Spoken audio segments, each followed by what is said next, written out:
Selamat datang ke video tutorial Sebaket Popcorn.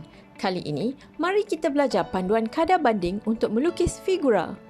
Kadar banding adalah penentuan nisbah ukuran tubuh badan yang ingin dilukis berdasarkan sesuatu objek lain. Kebiasaannya adalah berdasarkan jumlah bilangan nisbah ukuran kepala.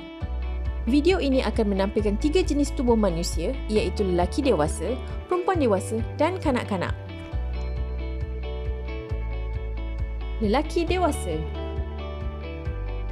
Lukisan ini menampilkan tubuh lelaki dewasa yang bersaiz sederhana. Kadar banding kebiasaannya adalah bernisbahkan 7,5 ukuran kepala.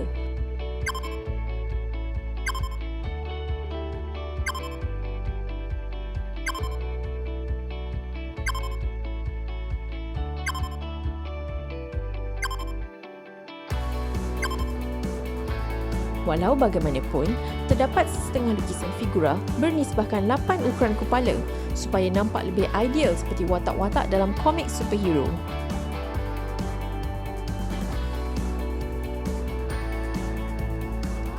Perempuan dewasa. Lukisan ini menampilkan tubuh perempuan dewasa yang bersaiz sederhana. Kadar banding kebiasaannya adalah bernisbahkan 7 ukuran kepala.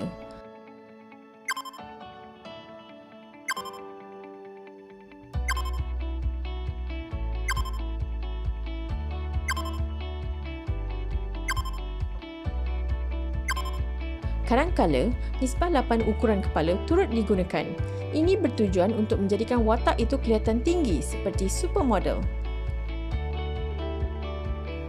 Kanak-kanak.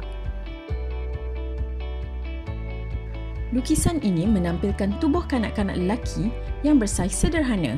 Kadar banding kebiasaannya adalah bernisbahkan 5 ukuran kepala.